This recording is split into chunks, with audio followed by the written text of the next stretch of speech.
Let's take a look at our starting point. I'm trying to slice this tomato, and as you can see, the knife is incredibly dull. It's mashing and crushing the tomato rather than cutting it cleanly.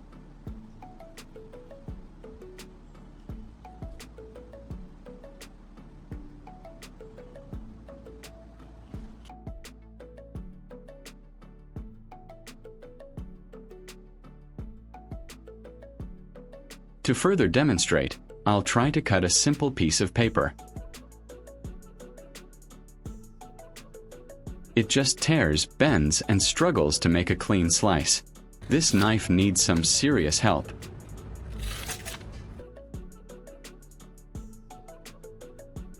But don't worry, I have a fantastic DIY method to fix this.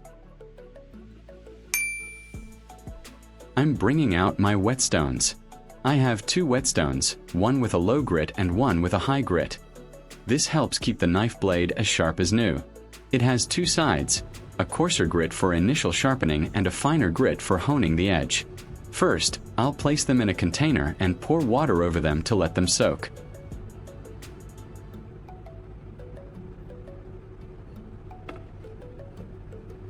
This is crucial because soaking the stones ensures they don't draw moisture away from the sharpening surface later, providing a smooth glide.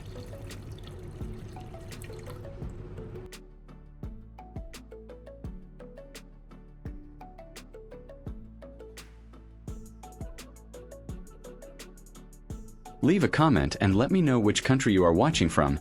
It's great that we can connect and chat from all over the world.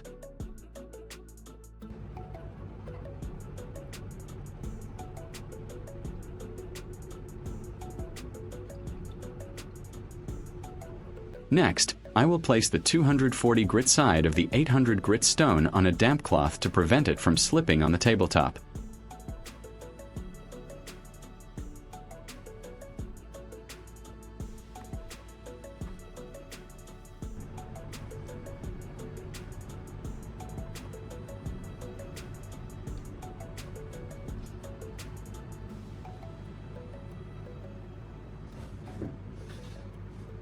I carefully position the blade at an angle of approximately 15 to 20 degrees relative to the sharpening stone.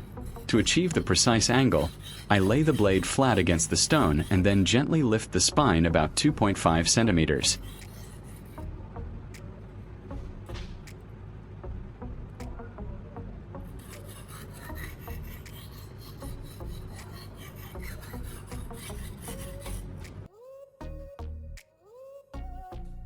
Here is the secret ingredient for this trick: baking soda.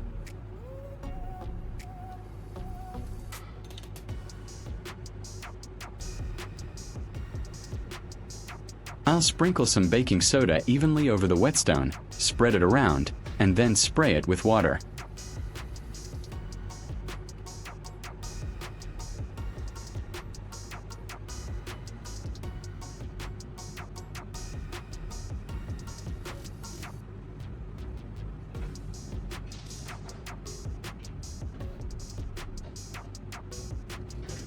I do this because the baking soda acts as a mild, secondary abrasive and helps to create a thick slurry that polishes the blade while we sharpen. Now I'll start sharpening. I'm holding the knife at a consistent angle and dragging it across the stone with even pressure. This is important to establish a new, uniform edge.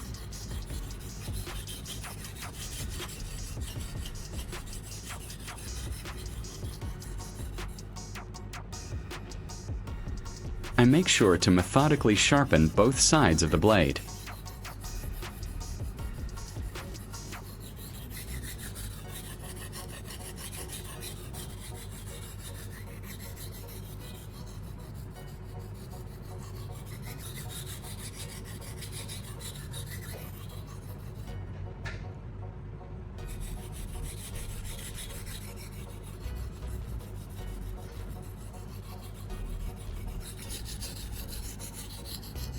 If you find this video interesting, don't forget to like, subscribe, and turn on the notification bell so you don't miss any interesting ideas coming soon.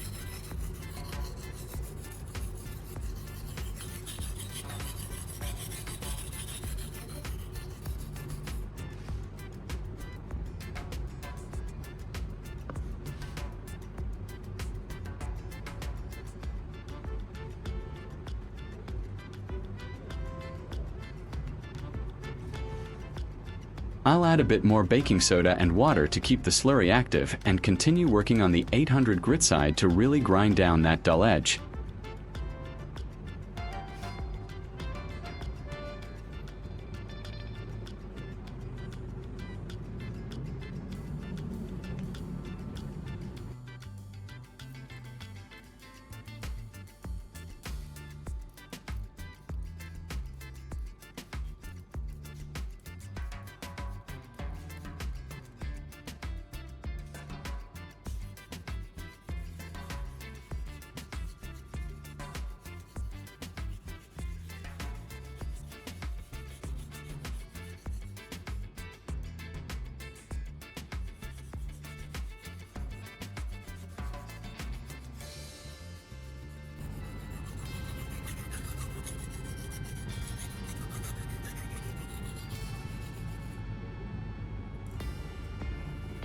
I alternate between both sides of the blade to keep the cutting edge centered, preventing the edge from becoming uneven or skewed to one side.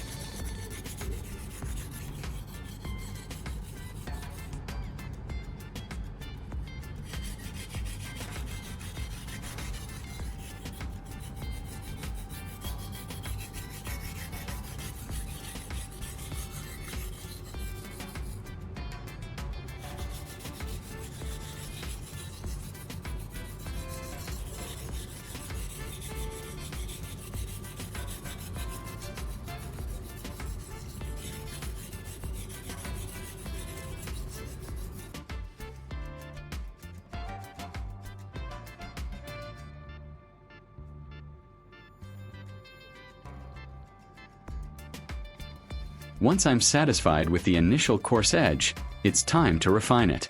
I'll flip the stone over to the 1000 grit side. Just like before, I'll add a layer of baking soda and spray it with water to create our polishing slurry.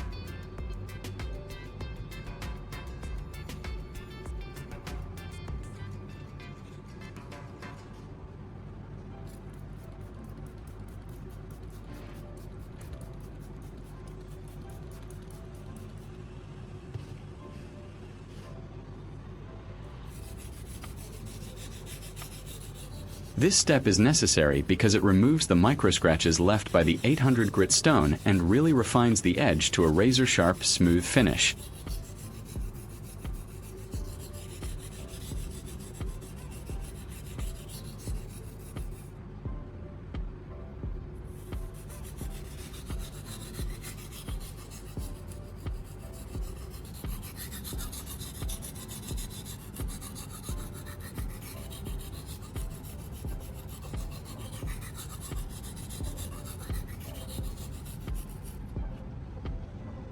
I'm carefully making a few more passes, focusing on smoothing out any imperfections and honing the blade to its absolute sharpest. This part requires a light touch and consistency for the best results.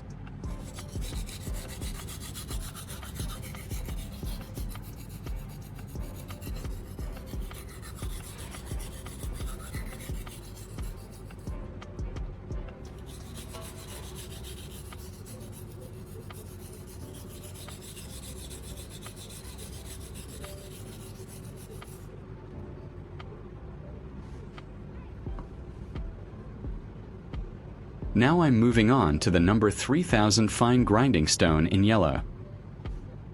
I'm going to repeat the sharpening process on this finer grit.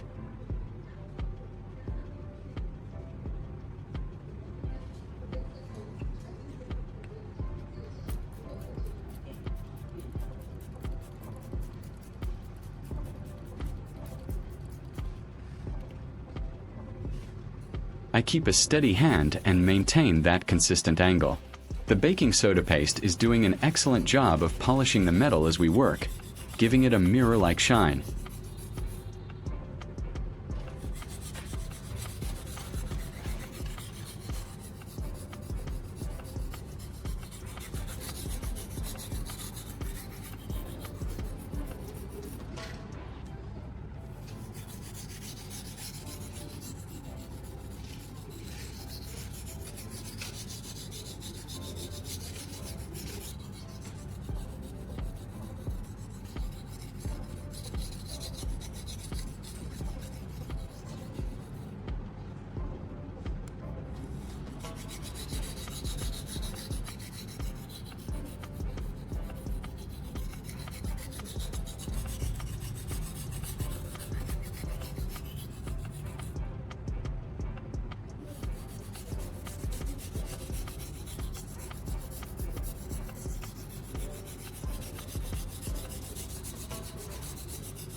Now that the sharpening is done, I need to clean the blade properly.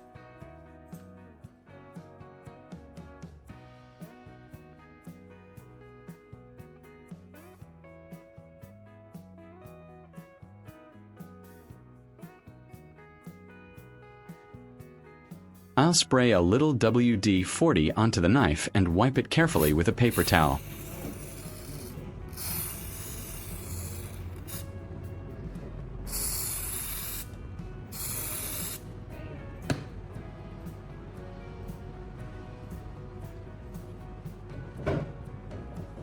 This removes any leftover metal shavings and baking soda residue, and it also protects the blade from rusting.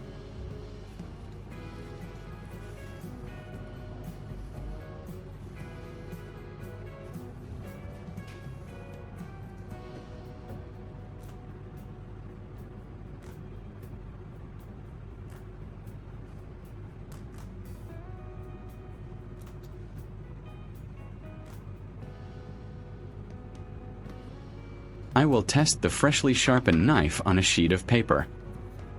Look how perfectly it works. It slices through effortlessly without any tearing at all. That is a massive improvement.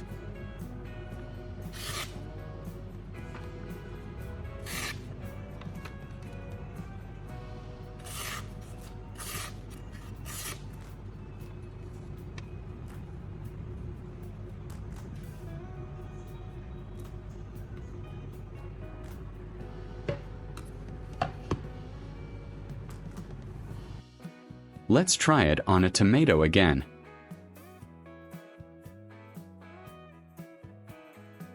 See how it instantly glides through the skin and creates perfectly thin slices? The edge is absolutely pristine, just like a brand new professional chef's knife.